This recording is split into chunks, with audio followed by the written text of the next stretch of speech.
Masih ingat cerita dalam kitab Durratun Nasihin? Saya ulang lagi cerita ini untuk sugesti.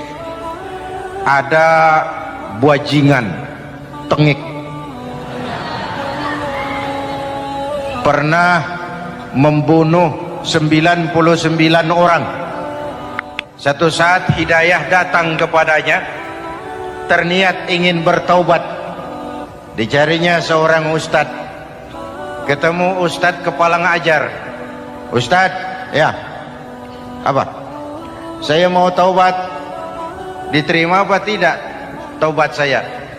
Emangnya dosa kamu apa? Saya pernah membunuh 99 orang, Ustadz. Ustadznya melotot. Wih, banyak amat. Nggak segampang itu nyawa hak prerogatif Allah. Cuma Allah yang berhak ngambil. Membunuh tanpa alasan yang benar, dosa besar. Dosamu kelewat banyak, Mas. Nggak bisa. Dia vonis lebih dulu kayak surga milik bapak moyangnya. Ini preman kita pikir ini ustadz saya niat baik-baik kok ngomongnya nggak enak. Daripada 99 tanggung, saya lempengin aja nih urusan dah. Dibabat lagi ustadz, tamat, selesai, pas, cepet.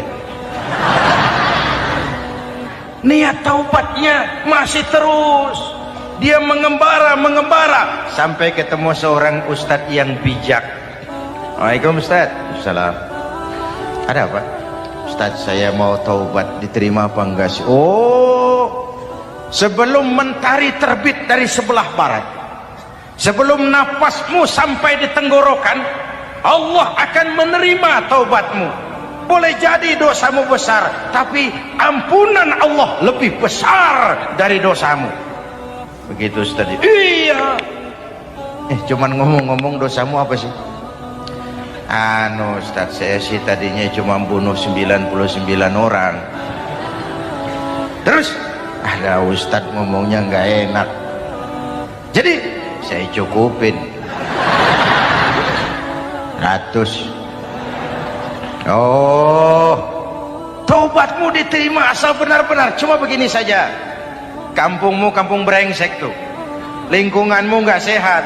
Kalau kau pulang ke sana lagi, niat taubatmu bisa lentur dan luntur. Kamu pindah saja, hijrah ke kampung lain yang lebih baik. Baik Ustadz, terima kasih. Wah, ngepak koper, pindah. Belum sampai ke kampung yang dituju, ajal datang merenggut nyawa. Ketika ruh keluar dari jasad, ini malaikat rahmah dengan malaikat azab rebutan. Kata malaikat rahmah, ini jatah saya. Orang ini sudah taubat, tempatnya di surga. Kata malaikat azab, nanti dulu. Taubat si taubat, 100 bagaimana urusannya? Bertengkar. Akhirnya Allah mengutus malaikat Jibril, kau adili. Kata Jibril, ukur sajalah mana yang lebih dekat, kampung yang dituju atau kampung yang ditinggalkan. Ketika diukur, kampung yang dituju lebih dekat dari kampung yang ditinggalkan. Kata Jibril, dia jatah malaikat rahmah, taubatnya diterima Allah. Nah, kalau mendengar riwayat seperti ini, jangan diartikan bahwa untuk taubat mesti membunuh 100 orang. Ini harus diartikan bagaimanapun besar dosa dan kesalahan yang kita lakukan, jangan putus asa dari rahmat Allah. Sebaliknya, bagaimanapun banyak kebaikan yang kita kerjakan, jangan puas hati dan sombong diri. Kita belum tahu akhir perjalanan hidup ini. Kita hanya berbuat dan berbuat. Kepastian itu haknya Allah. Ada yang masuk neraka karena menyiksa kucing.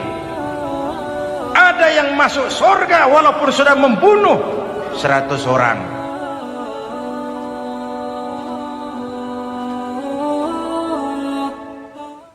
Belum pernah Allah menciptakan makhluk seindah manusia, sesempurna manusia. Belum pernah. Itu di Ragunan makhluk Allah puluhan ribu. Bandingin nama kita, bagus mana?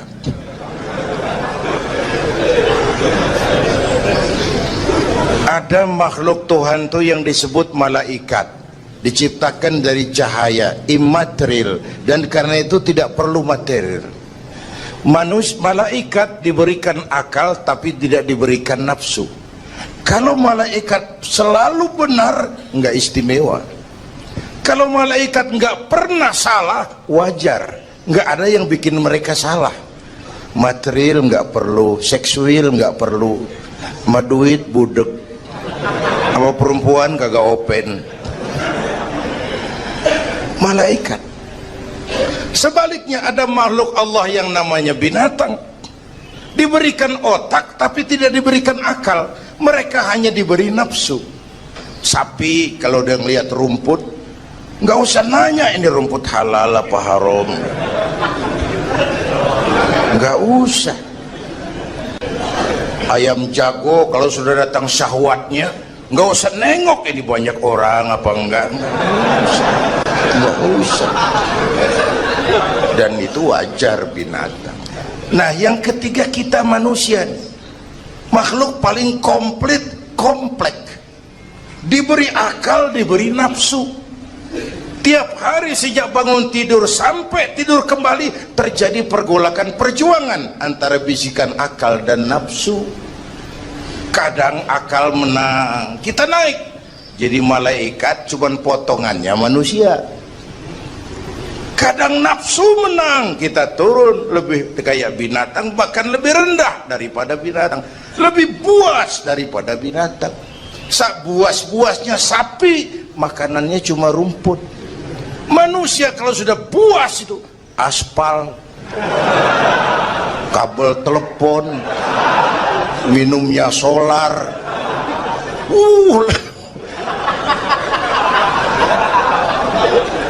lebih puas dari binatang sekalipun.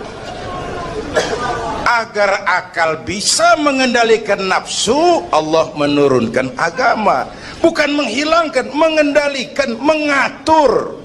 Manusia tanpa nafsu bukan manusia. Manusia nafsu melulu, kebo.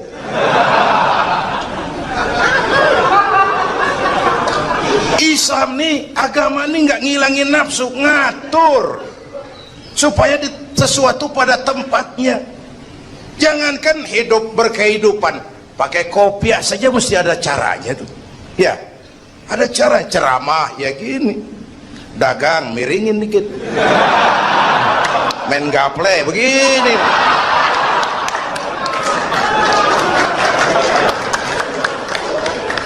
Pakai kopiah aja ada cara aja tuh. Mengendalikan nafsu itu ditempatkan pada tempatnya, bukan menghilangkan nafsu. Laki-laki perlu perempuan, perempuan perlu laki-laki, itu nafsu. Islam ngatur lewat pintu yang disebut nikah. Maka dalam Islam jangankan orang biasa, kiainya boleh kawin.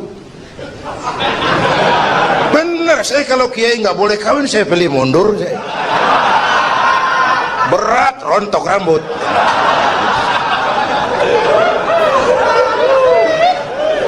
Ngatur. Saudara-saudara hadirin yang saya hormati, jadi ternyata di sini bukan perjalanan terakhir. Bahkan ini harus jadi titik awal ke depan, menata hari esok yang lebih pasti dan lebih baik. Pertama, jangan pernah terniat kita akan kembali ke sini lagi. Jangan pernah terniat bahwa kita optimis, itu harus. Bahwa kita semua punya salah, itu pasti. Nih, saya nih, Zainuddin nih, kalau mengharap masuk surga pakai amal yang saya kerjakan sendiri, roman-romannya tipis harapan. Bener. Sholat saya berapa banyak saya tahu, sedekah saya berapa duit saya tahu, sholat saya berapa banyak saya tahu. Terus saya baca sejarah, Nabi Adam dosanya atu, makan buah khuldi. Nabi Adam dosanya atu, dikeluarin dari surga. Kita dosa banyak, pengen masuk. Kan kagak nyambung nih, nggak nyeklek nih. Untung Allah itu bukan Tuhan pendendam. Allah itu ramah dan penuh rahmah. Manusia, dosamu banyak, coba kau lihat rahmatku jauh lebih banyak. Manusia, dosamu besar, lihat ampunanku jauh lebih besar. Kau nangis di hadapanku, aku senyum melihatmu. Kau berjalan menujuku, aku lari menyambutmu. Sini manusia, sini. Itu yang bikin kita optimis. Allah ramah dan penuh rahmah. Tuhan kita bukan Tuhan pendendam. Jangankan kita nih yang ada dalam Dorotan Riyadhus Shalihin itu kan riwayat lama. Ada mbahnya bajingan, tengik lagi. Ini pernah membunuh 99 manusia, 99 orang dibunuh. Bayangin, satu hari datang hidayah, ada keinginan taubat kembali. Berangkat dia cari ustadz mau menyatakan taubat. Yang ditemuin ustadz belum tapi matang, masih mengkel. Assalamualaikum ustadz. Salam. Kenapa ustadz? Saya mau nanya, apa? Saya mau taubat, bisa nggak sih? Emang dosa ente apa? Saya pernah bunuh 99 orang ustadz. Oh, ente kelewatan amat. 99 mau gedean itu, susah taubatnya, susah. Enak aja 99 dibunuh, kurang ajar ente. Oh, niat namanya bajingan digituin, naik darahnya. Sialan nih ustadz nih. Orang mau taubat kok ngomongnya nggak enak. Gue pikir daripada 99 dengan gue lempengin nih. Akhlakul karimah itu kriterianya itu langsung dari Allah. Jadi bukan manusia yang menentukan sesuatu itu baik, benar, salah. Itu hak prerogatif Allah. Nah, akhlak ini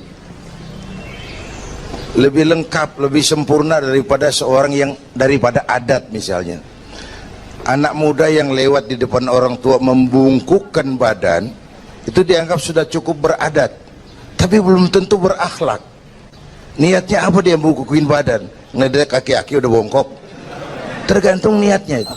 Secara adat dia sudah beradat, tapi belum tentu berakhlak, bergantung motivasinya. Oleh sebab itu dalam Islam, akhlak itu 3. Pertama, akhlak kepada Tuhan. Ini yang terpenting dan ini pondasi. Akhlak kepada Tuhan itu intinya 2. Jangan menyekutukannya dengan sesuatu pun, jangan menyembah kecuali hanya kepadanya. Itu berakhlak apa tidak kita kepada Tuhan, kelihatan dari 2 ini. Jangan menyekutukannya dengan sesuatu, jangan menyembah kecuali hanya kepadanya. Itu sumber nilai akhlak. Jangan menyekutukan Tuhan dengan terang-terangan atau remeng-remeng. Kadang-kadang kita terang-terangan enggak, remeng-remeng kejebak. Gue entak pakai cincin ini nih, loh, cincin dah. Gue entak pakai cincin ini nih. Jangan anak perawan, nenek-nenek lihat gue lemes. Nenek-nenek ya lemes. Nah, jangan menyembah kecuali hanya kepadanya. 1. Yang kedua, akhlak kepada sesama. Baik sesama muslim, non-muslim, dan seterusnya. Yang ketiga, akhlak kepada lingkungan. Ini sama pohon ini kan kita harus berakhlak. Sama air kita harus berakhlak. Satu saat kampung saya banjir, saya ngomong sama engkong saya, "Kong banjir kong." Kata engkong saya, "Biarin, bukan salah air, habis salah lo."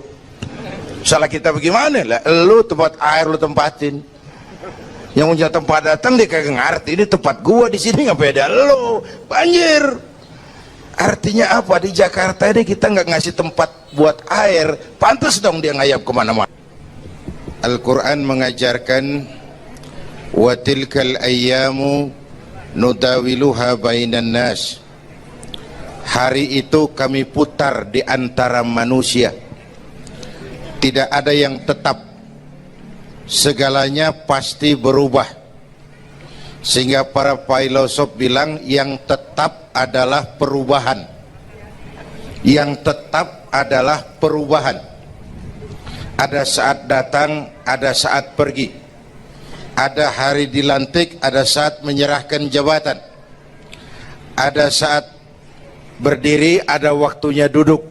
Semua datang dan pergi silih berganti. Dalam proses perubahan itu sering terjadi pergeseran nilai.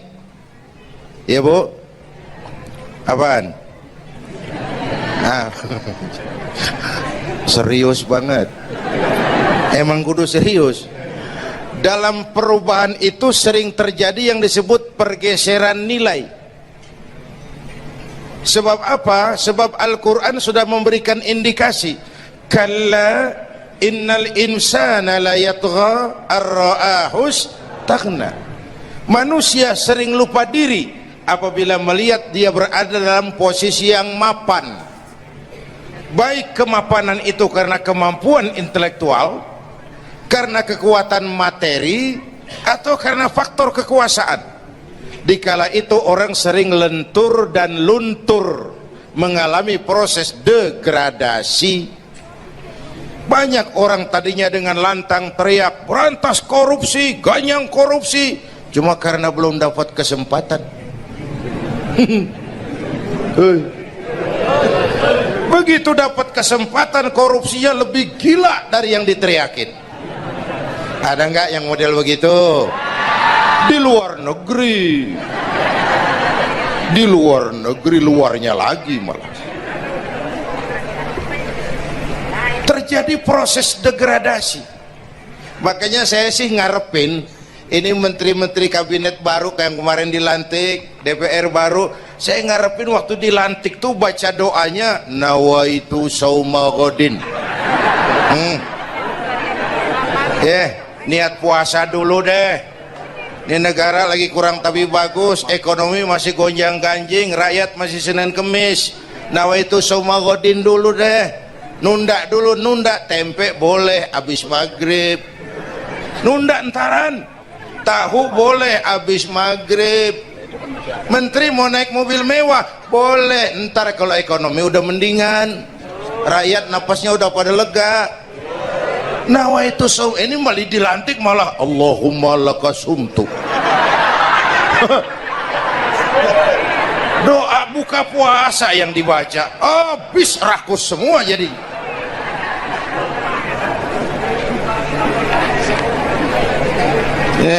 Dengerin ngikutin senturi ya, ban bingung kita siapa yang nanggung jawab ini. Yang jawab banyak banget, yang nanggung kagak ada. Bener nih, yang jawab semua jawab pakai jurus bekelit. Yang nanggung kagak ada. Nih ujung-ujungnya saya khawatir kayak lagu Bengawan Solo, akhirnya ke laut. Kalau udah ke laut udah kagak ada yang ngurusin, dah ribet urusan.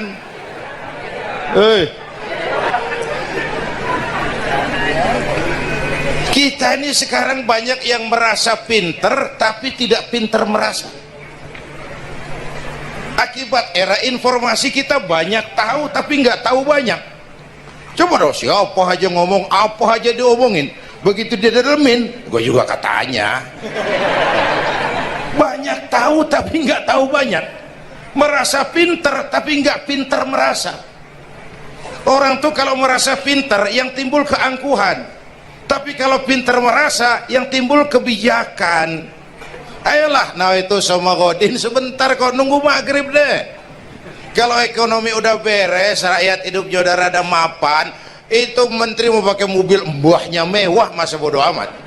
Ya, dong menteri-menteri di Inggris harga mobil dinasnya 200 jutaan, padahal Inggris yang bikin Rolls Royce, Inggris bikin mobil Bentley, Inggris bikin mobil Aston Martin. Aston Martin itu merek parfum apa mobil pakai? Hah? Merek parfum apa mobil? Merek mobil bang. Itu Aston Martin yang dipakai James Bond itu. Oh iya iya, punya pakai? Gue juga katanya.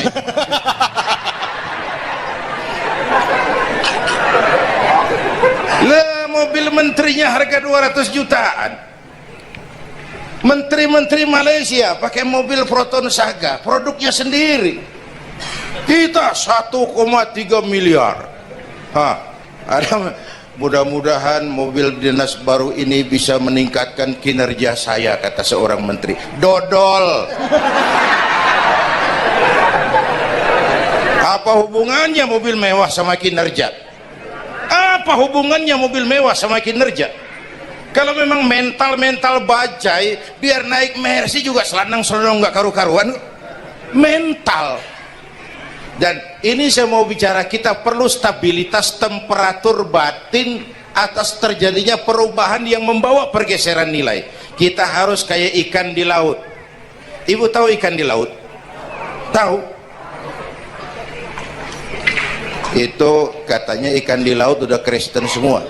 Sebab yang paling gedenya paus.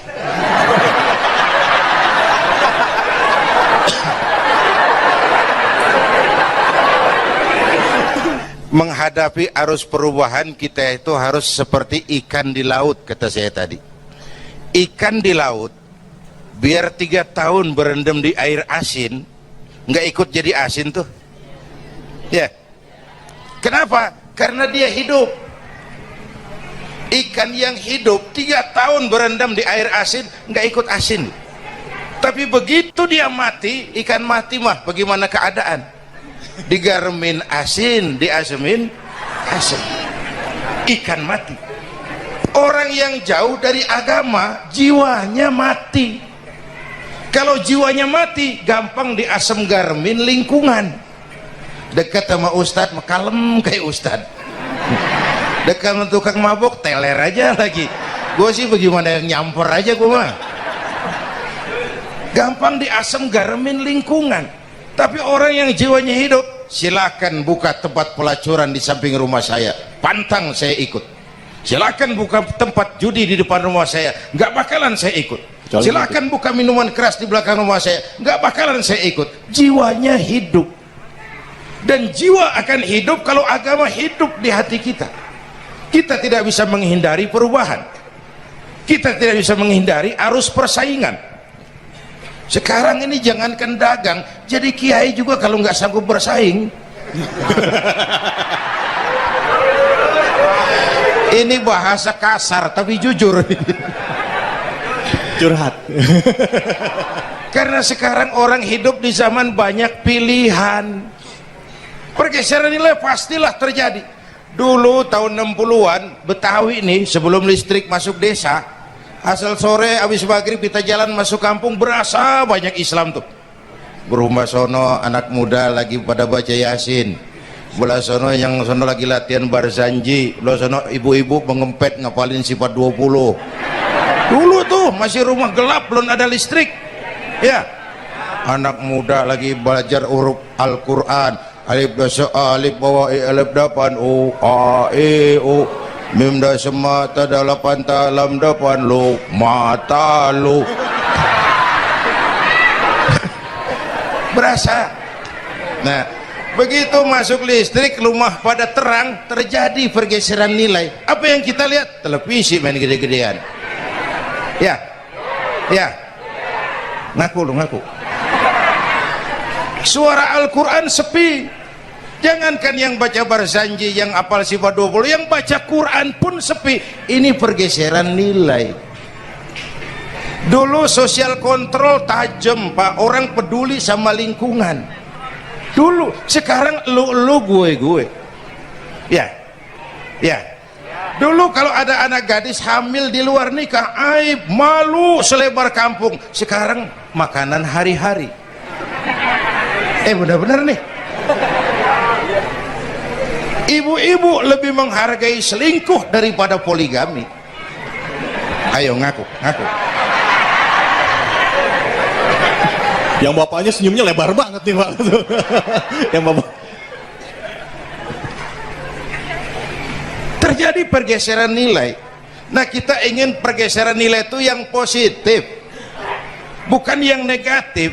Nah, supaya bisa kita harus punya filter. Ini kan abad entertain Pak, orang pandai membangun pencitraan sekarang ini. Karena rakyat kita, umat kita ini kan sekarang kayak daun kering Pak, gampang dikumpulin, susah diikat, berisik, gampang dibakar.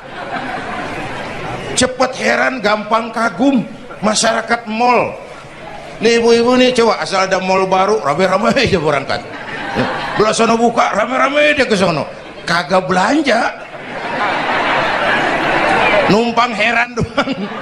Ke sono heran, kemari kagum. Ini dimanfaatkan oleh ahli entertain, pandai membungkus, membangun opini, membangun pencitraan. Maka kita harus punya filter menghadapi arus perubahan, harus punya stabilitas temperatur batin. Apa konsepsi dasarnya? Agama, Bu. Kekuasaan kalau jatuh ke tangan orang beriman aman. Ilmu kalau jatuh ke tangan orang beriman manfaat. Harta kalau jatuh ke tangan orang beriman manfaat, rahmatan lil. Tapi kekuasaan jatuh di tangan orang yang jauh dari iman, Fir'aun kan dulunya cuman raja bang, cuman kelamaan jadi raja nggak ada yang nandingin, akhirnya lupa daratan ngaku jadi Tuhan. Ana rabbukumul a'la, aku Tuhanmu yang paling tinggi katanya. Dihadapi oleh Musa, dulu mah adu sihir, sekarang pan adu konsep. Itu cuman beda versi aja. Dulu adu sihir, sekarang adu visi dan misi. Polanya sama, begitu orang tuh dikenal dari visi dan misinya. Akhirnya Fir'aun mengangkat diri jadi Tuhan, ditenggelamkan di Laut Merah. Begitu udah cengap-cengap napas sampai tenggorokan, baru amantu bi Rabbi Musa wa Harun. Aduh, kalau begini saya juga percaya sama Tuhannya Musa. Udah mau mati, walaikal maut, gemes banget, dikedukin lumpur, dijugulin, mampus loh. Kemarin kemana udah gini hari baru beriman. Kekayaan kalau jatuh di tangan orang yang jauh dari iman, yang muncul korun, lupa diri, lupa daratan, masuk dalam kategori kalla innal insana la yatgha ar-ra'ahus tagna.